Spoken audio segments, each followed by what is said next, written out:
Good afternoon mga Leo. Ngayon alamin natin ang ganap sa inyo sa May 5 hanggang May 11. Ito po ay for 1 week reading mga Leo. So simulan na po natin ang pagbabasa para sa mga Leo.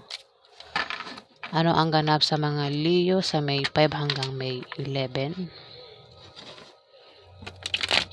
Ganap sa mga Leo sa May 5 hanggang May 11. Ganap sa mga Leo sa May 5 hanggang May 11.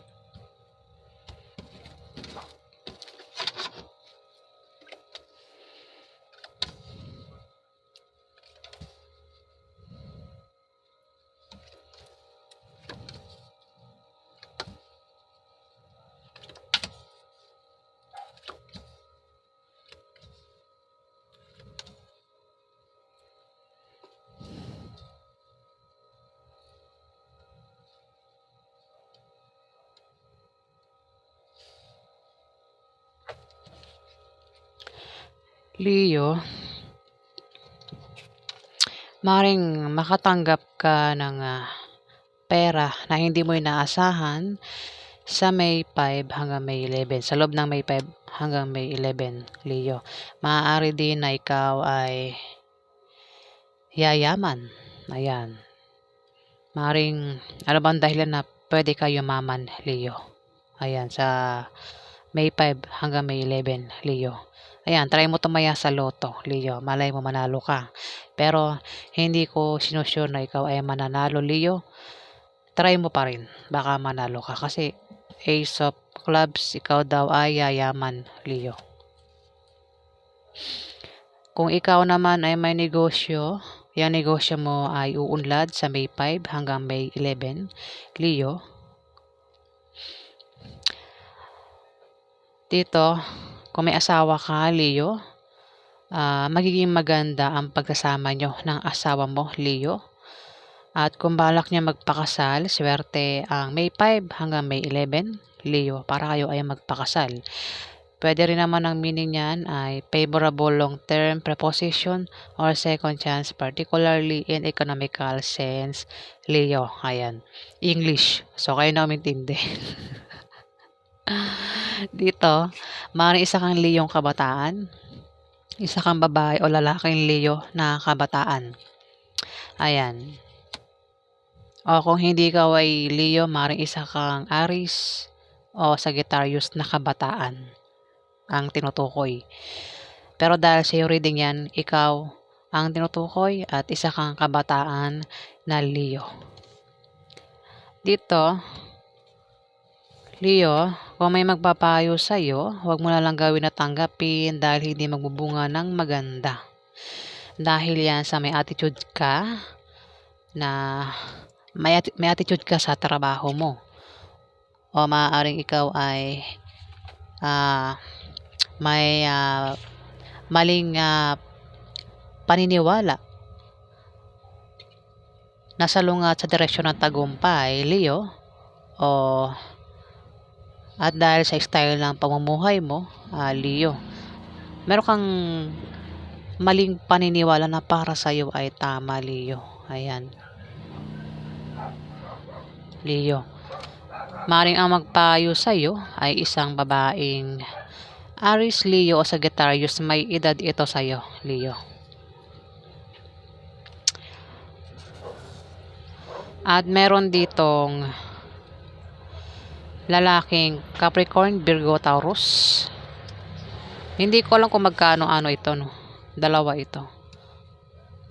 Hindi ko alam kung mag-asawa yan, magkapatid, o magkamag-anak. Maaaring ang tinutukoy ay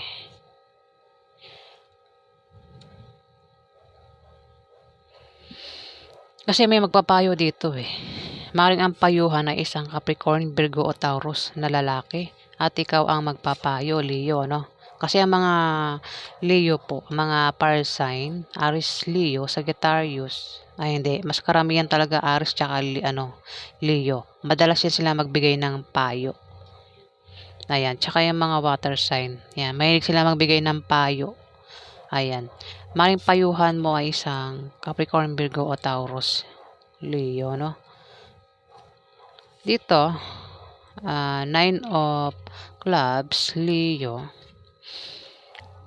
May tao dito ang maring makapag-asawa ng mayaman, ano, Leo. May Capricorn dito. Hindi ko yung kung di yung Capricorn, Virgo, Taurus, lalaki, ano. Lalaki. May tao dito, Leo, ang maring makapag-asawa ng mayaman. O baka itong Capricorn, Virgo, Taurus ay mayaman, ano, Leo. Ayan. Maaari ka daw makapag-asawa ng mayaman. Baka naman mayaman. Baka may manligaw sa'yo, mayaman, Leo. Na ang zodiac sign, Capricorn, Virgo o Taurus, lalaki. Kung hindi naman, maaari may kamag-anak ka dito ang bibigyan ka ng pamana. Papamanahan ka, Leo. Maaari din na may magbigay sa iyo ng pera, malaking pera sa May 5 hanggang May 11, Leo. Ayan.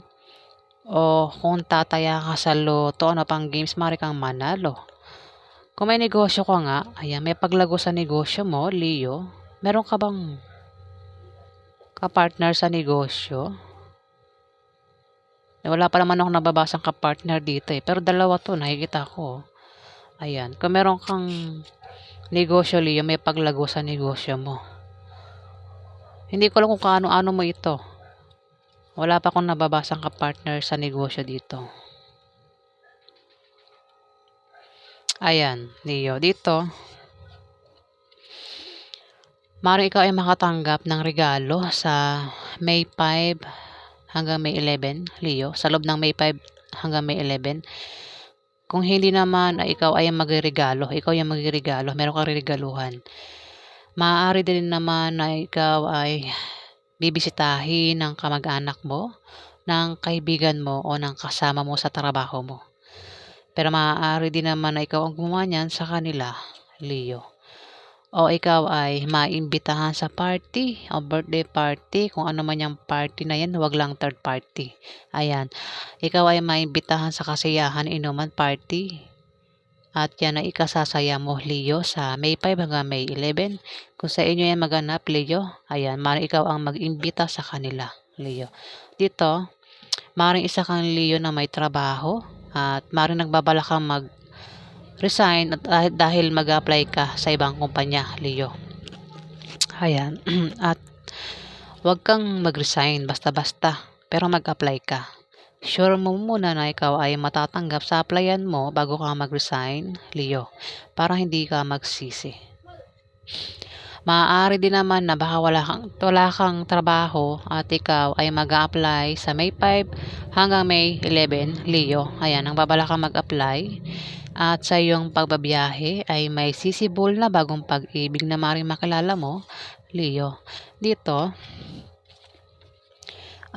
mag-ingat ka lang sa manloloko, Leo. Baka maloko ka sa pera o sa pag-ibig. Anong klase mang panloloko ang gagawin sa'yo, Leo? Baka sa trabaho yan, Leo. Baka alokin ka ng taong ito na patungkol sa trabaho. Baka kalokohan lang yon, Leo. Ayan, manloloko kasi ito. Mag-ingat ka sa manloloko dahil maaari kang maloko. May isang tao dito ang manloloko, Leo. Ayan. Maaari kang maloko sa pera, sa pag-ibig, o anumang klaseng panloloko ang gagawin sa'yo, Leo. Mag-ingat ka. May taong hindi tapat sa'yo sa May 5 to May 11. At huwag ka magtiwala sa kanila, Leo. Ayan. Maring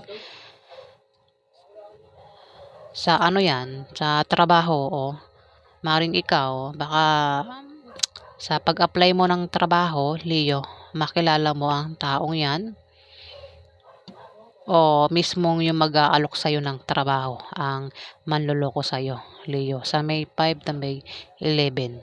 So, yan po ang ganap sa inyo. Alamin pa natin ang ganap sa mga Leo.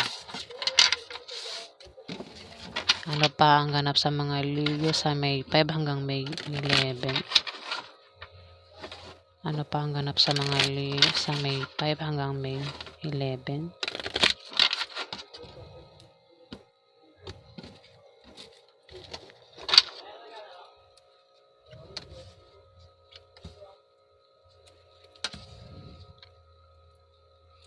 Kung meron kang negosyo, Leo, may paglago, may pag-angat sa negosyo mo.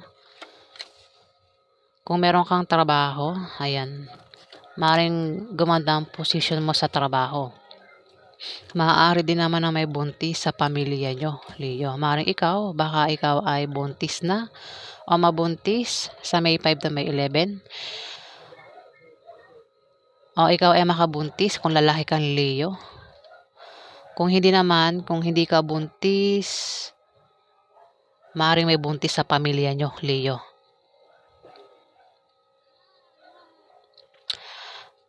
Kung walang buntis sa pamilya nyo, maaaring ito ay pagsilang ng proyekto na magtatagumpay sa May 5 hanggang May 11, Leo.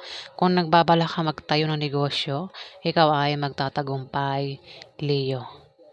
Pwede rin kung may buntis ito ay buntis na magsisilang ng sanggol sa May 5 to May 11, Leo, sa pamilya nyo.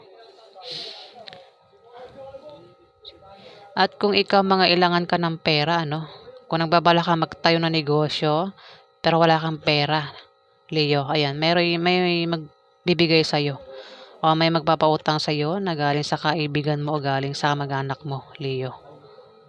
Kung,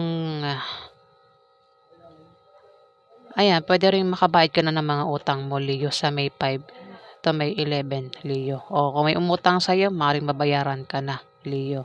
Dito, ikaw ay matitempt gumawa ng masama sa iba para lang makuha mo ang gusto mo. O ano ba yun, Leo? At mag-ingat ka din sa aksidente na pwedeng mangyari sa'yo. Mag-ingat ka sa paglabas-labas ng bahay, lalo na sa gabi. Ayan, maaari ka rin ma-stress at kung ma-stress ka, magpatingin ka sa doktor, Leo. Ayan, kung ikaw ay magka-problema sa negosyo mo at sa trabaho mo, Leo, ayan, may mga tao magtatanggol sa'yo, Leo, ayan, mga taong magtatanggol sa iyo kapag ikaw ay nailagay sa alanganing sitwasyon, Leo, ayan. Makikilala mo mga tao na magtatanggol sa iyo o tutulong sa iyo, ayan. Nakakalimutan ko yung salitang tutulong kaya hindi maka-move on, hindi makaalis sa yun, tutulong sa iyo at magtatanggol sa iyo, Leo. Kapag ikaw ay nagka-problema sa negosyo mo o sa trabaho mo, Leo. Dito, 6 of Spades. Magkakaroon ka ng mga malit na pagbabagong mararanasan. Yan ay mga improvements na manggagaling sa trabaho mo o sa pakikipagrelasyon mo, Leo. Yan ay pwedeng good or bad. Depende sa kung paano mo titignan, Leo. Dito, maaari makatanggap ka ng pera na hindi mo inaasahan na manggagaling sa kamag-anak mo sa loob ng May 5 to May 11, Leo. Maaari ka ding yumaman, Leo, o try mo tumaya sa loto. Baka manalo ka. Baka lang, wag tayong masa, Leo? Baka lang. At kung may negosyo ka nga, ayan, may paglago sa negosyo mo, Leo. Sa May 5 hanggang May 11, dito kung wala kang negosyo at nagbabala ka magtayo ng negosyo, malit na negosyo, gawin mo kasi ikaw ay magtatagumpay. Yang negosyong yan ay lalago at lalaki, papasok ang malaking pera, Leo. Ayan, kung nagbabala ka magtayo ng malit na negosyo, gawin mo, Leo. Maaari din na may tao dito ang may edad na ang magpapayo sa iyo na patungkol sa negosyo na magagamit mo, Leo.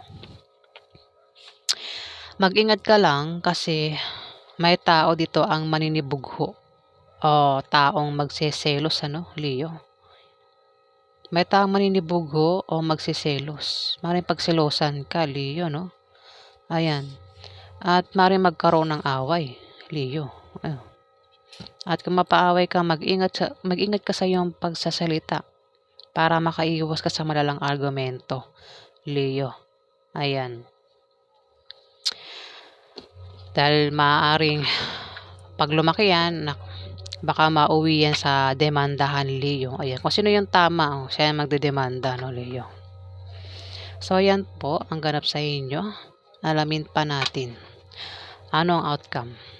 Ano ang outcome sa mga Leo sa May 5 hanggang May 11? Ano ang outcome sa mga Leo sa May 5 hanggang May 11?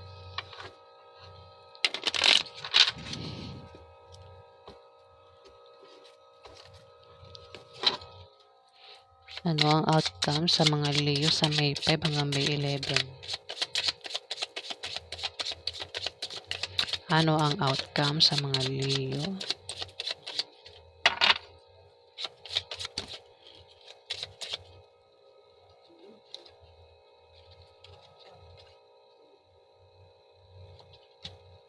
Ano ang outcome sa mga Leo sa May 5 hanggang May 11?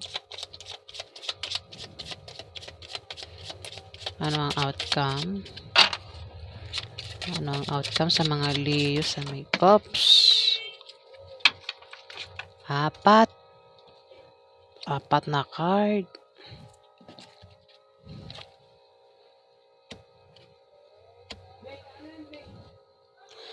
Leo. Maaaring isa kang Leo na lalaki. Ito. Kung hindi ikaw ito, maaaring ito ay isang Aries o Sagittarius na lalaki. Pero pwede rin naman nakapareho mo na zodiac sign, kapwa mo Leo. Pero yan ay lalaki. Dito, kung meron kang, maaaring isa kang Leong lalaki Isa kang Leong lalaki at kung meron kang negosyo, may paglago sa negosyo mo, Leo. Kung ikaw naman ay may trabaho, may maaari kang ma-promote, Ayan, gumanda ang posisyon mo sa trabaho, Leo. Maaari din naman na ikaw ay magka-problema sa trabaho mo o sa negosyo mo kung ang ka-business deal mo ay ka-opposite sex mo na maaari magkagusto sa'yo, Leo. Ayan. Maaaring kasama mo sa trabaho mo. Ayan. Maaaring magkagusto sa'yo, Leo. At magkakaproblema ka dyan, Leo. Dito, bababa ang iyong moral at mangangailangan ka ng moral support. Mag-ingat ka din sa aksidente na pwedeng mangyari sa'yo. Maging malinis ka sa katawan at sa kapaligiran dahil maaari kang magkasakit, Leo. At huwag ka din gumawa ng masama sa iba para hindi ka malasin, Leo. Ayan, babalayang card. Dito, maaari magkaroon ng mabulaklak na partnership o engagement na mangyayari sa iyo o sa inyo ng kapartner, sa inyo ng karelasyon mo o maaari sa pamilya nyo, Leo. Pero maaari din ng meaning nito kung ikaw ay magka-problema, Leo. Nandiyan lang palagi ang iyong kapartner o ang iyong karelasyon na palagi nakasuporta sa iyo, Leo. Ayan. So, ayan po ang ganap sa inyo, mga Leo, sa May 5 hanggang May 11. Maraming salamat po sa mga nag-like, nag-comment, at nag-subscribe. Sa hindi pa po nakapag-subscribe, pakihit na lang po ang subscribe button, mga Leo. Ayan, maraming salamat po, guys.